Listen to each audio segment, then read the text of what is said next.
Mixie ಜಾರನ್ನು ಹೊಸದಾಗಿಸುವ super tips. Mixie ಎಷ್ಟೇ ಹಳೇದಿರಲಿ ಬೆಣ್ಣೆಗಿಂತ ನುಣ್ಣಗೆ ರುಬ್ಬಬಹುದು. ₹1 ಖರ್ಚಾಗೋದಿಲ್ಲ, ಬರೀ 1 ನಿಮಿಷ ಸಾಕು.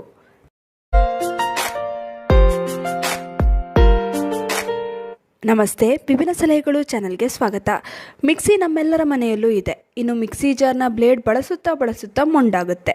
ಆವಾಗ ನಾವೇನು ಮಾಡ್ತೀವಿ, ಈ ಮಿಕ್ಸಿಯಲ್ಲಿ ಏನು ರುಬ್ಬಿದ್ರೂ ನುಣ್ಣಗೆ ಆಗೋದಿಲ್ಲ ಅಂತ ಬೇರೆ ಹೊಸ ಮಿಕ್ಸಿಯನ್ನು ಖರೀದಿಸ್ತೀವಿ. ಇಲ್ಲಾಂದರೆ ಮಿಕ್ಸಿ ಜಾರ್ನ ಬ್ಲೇಡನ್ನೇ ಚೇಂಜ್ ಮಾಡಿಸ್ತೀವಿ. ಇದರಿಂದ ಹಣ ಸುಮ್ಮನೆ ವೇಸ್ಟ್ ಆಗುತ್ತೆ ಅಷ್ಟೇ. ಆದರೆ ಇದರ ಅವಶ್ಯಕತೆ ಏನೂ ಇಲ್ಲ. ಈ ಮಿಕ್ಸಿ ಜಾರ್ನ ಬ್ಲೇಡನ್ನು ನಾವು ಮನೆಯಲ್ಲೇ ಶಾರ್ಪ್ ಮಾಡ್ಬೋದು. ಇದರಿಂದ ನೀವು ಏನೇ ರುಬ್ಬಿದ್ರೂ ನುಣ್ಣಗೆ ಪೇಸ್ಟ್ ಆಗುತ್ತೆ.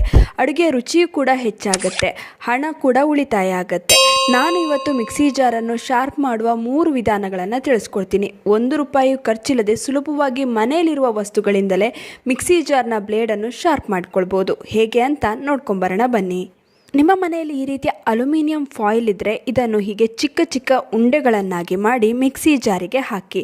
ನಂತರ ಮಿಕ್ಸಿಯ ಮುಚ್ಚಳವನ್ನು ಕ್ಲೋಸ್ ಮಾಡಿ ಗ್ರೈಂಡ್ ಮಾಡಿ. ನೋಡಿ, ಇಷ್ಟು ಪುಡಿ ಆದರೆ ಸಾಕು. ಅಲ್ಯೂಮಿನಿಯಂ ಫಾಯಿಲ್ ಜಾಸ್ತಿ ಪುಡಿ ಆಗಬೇಕು ಅಂತ ಏನೂ ಇಲ್ಲ. ತುಂಬಾ ಈಸಿ ಮೆಥಡ್ ಇದು. ಇದರಿಂದ ತುಂಬಾ ಚೆನ್ನಾಗಿ ಮಿಕ್ಸಿ ಜಾರ್ ಬ್ಲೇಡು ಶಾರ್ಪ್ ಆಗುತ್ತೆ. ಈ ರೀತಿ ಮಾಡೋದ್ರಿಂದ ನೀವು ಏನೇ ರುಬ್ಬಿದ್ರೂ ಕೂಡ ಮಿಕ್ಸಿಯಲ್ಲಿ ಚೆನ್ನಾಗಿ ನುಣ್ಣಗೆ ಪೇಸ್ಟ್ ಆಗುತ್ತೆ. ಕಲ್ಲುಪ್ಪನ್ನು ಬಳಸಿ ಕೂಡ ಮಿಕ್ಸಿ ಜಾರ್ನ ಬ್ಲೇಡನ್ನು ಶಾರ್ಪ್ ಮಾಡ್ಕೊಳ್ಬೋದು. ಇದು ಸಾಮಾನ್ಯವಾಗಿ ಎಲ್ಲರಿಗೂ ತಿಳಿದಿದೆ, ಕೆಲವರಿಗೆ ಗೊತ್ತಿಲ್ಲ ಅನ್ನುವವರಿಗೆ ಇದು ಹೆಲ್ಪ್ ಆಗ್ಬೋದು. ಮಿಕ್ಸಿ ಜಾರಿಗೆ ಸ್ವಲ್ಪ ಕಲ್ಲುಪ್ಪನ್ನು ಹಾಕಿ ಇದನ್ನು ಚೆನ್ನಾಗಿ ಪುಡಿಯಾಗೋ ತನಕ ಗ್ರೈಂಡ್ ಮಾಡಿ ಸಾಕು. ಕಲ್ಲುಪ್ಪು ಪುಡಿಯಾಗೋವರೆಗೂ ಗ್ರೈಂಡ್ ಮಾಡಿದ್ರೆ ಸಾಕು. ನೋಡಿ, ಇಷ್ಟ ಆಗಬೇಕು, ಇಷ್ಟ ಆದರೆ ಸಾಕಾಗುತ್ತೆ. ಈ ರೀತಿ ಮಾಡೋದ್ರಿಂದ ಕೂಡ ಮಿಕ್ಸಿ ಜಾರ್ನ ಬ್ಲೇಡ್ ತುಂಬಾ ಶಾರ್ಪ್ ಆಗುತ್ತೆ. ಇದರಲ್ಲಿ ಏನು ಕೂಡ ವೇಸ್ಟ್ ಆಗೋದಿಲ್ಲ. ಈ ಉಪ್ಪನ್ನು ನೀವು ಮತ್ತೆ ಅಡುಗೆಗೆ ಬಳಸ್ಕೊಳ್ಬಹುದು. ಇನ್ನು ಬೇಡ ಅಂತ ಕಸಕ್ಕೆ ಎಸಿತೀವಲ್ಲ ಮೊಟ್ಟೆ ಸಿಪ್ಪೆ, ಅದರಿಂದ ಕೂಡ ಮಿಕ್ಸಿ ಜಾರ್ನ ಬ್ಲೇಡ್ ಶಾರ್ಪ್ ಆಗುತ್ತೆ. ಇಲ್ಲಿ ನಾನು 1 ಮೊಟ್ಟೆಯ ಸಿಪ್ಪೆಯನ್ನು ಹಾಕ್ತಾ ಇದ್ದೀನಿ. ಇಷ್ಟಿದ್ರೆ ಸಾಕು. ಮಿಕ್ಸಿ ಜಾರಿಗೆ ಇದನ್ನು ಹಾಕ್ಕೊಳ್ಳಿ. ಈ ಮೊಟ್ಟೆಯ ಸಿಪ್ಪೆ ಪುಡಿ ಆಗೋ ತನಕ ಗ್ರೈಂಡ್ ಮಾಡಿ.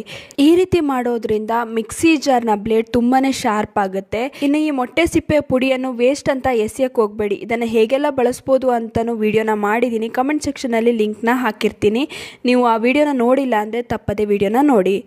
ಈ 3 ಮೆಥಡ್ನಲ್ಲಿ ಯಾವುದಾದ್ರು ಒಂದು ಮೆಥಡ್ನ ಫಾಲೋ ಮಾಡಿ. ತಿಂಗಳಿಗೆ 2 ಸಲ ಹೀಗೆ ಮಾಡಿದ್ರೆ ಮಿಕ್ಸಿ ಜಾರ್ನ ಬ್ಲೇಡ್ ತುಂಬಾ ಚೆನ್ನಾಗಿ ಶಾರ್ಪ್ ಆಗುತ್ತೆ. ನೀವು ಏನೇ ರುಬ್ಬಿದ್ರೂ ಕೂಡ ಚೆನ್ನಾಗಿ ಪೇಸ್ಟ್ ಆಗುತ್ತೆ. ಹಾಗೆ ಏನೇ ಪುಡಿ ಮಾಡಿದ್ರೂ ಕೂಡ ಚೆನ್ನಾಗಿ ಪುಡಿ ಆಗುತ್ತೆ. ಸುಮ್ಮನೆ ಹಣನ ವೇಸ್ಟ್ ಮಾಡ್ಕೊಳ್ಳೋ ಬದಲು ಈ ರೀತಿಯ ಸುಲಭವಾದ ಟಿಪ್ಸ್ಗಳನ್ನು ನೀವು ಮನೆಯಲ್ಲೇ ಅಳವಡಿಸ್ಕೊಳ್ಳೋದ್ರಿಂದ ನಿಮ್ಮ ಹಣನೂ ಉಳಿತಾಯ ಆಗುತ್ತೆ ಹಾಗೂ ನಿಮ್ಮ ಕೆಲಸನೂ ಸುಲಭ ಆಗುತ್ತೆ. ಇನ್ನು ಈ ವಿಡಿಯೋ ಇಷ್ಟವಾಗಿದ್ದಲ್ಲಿ ಲೈಕ್ ಮಾಡಿ, ಶೇರ್ ಮಾಡಿ. ನಿಮ್ಮ ಅನಿಸಿಕೆ ಅಭಿಪ್ರಾಯಗಳನ್ನು ಕಮೆಂಟ್ ಸೆಕ್ಷನಲ್ಲಿ ತಿಳಿಸಿ. ನೀವಿನ್ನೂ ವಿಭಿನ್ನ ಸಲಹೆಗಳು ಚಾನಲನ್ನು ಸಬ್ಸ್ಕ್ರೈಬ್ ಮಾಡ್ಕೊಂಡಿಲ್ಲ ಅಂದರೆ ದಯವಿಟ್ಟು ನಮ್ಮ ಚಾನಲನ್ನು ಸಬ್ಸ್ಕ್ರೈಬ್ ಮಾಡ್ಕೊಳ್ಳಿ. ಹಾಗೆ ಪಕ್ಕದಲ್ಲೇ ಇರುವ ಬೆಲ್ ಬಟನನ್ನು ಕ್ಲಿಕ್ ಮಾಡಿ. ಧನ್ಯವಾದಗಳು.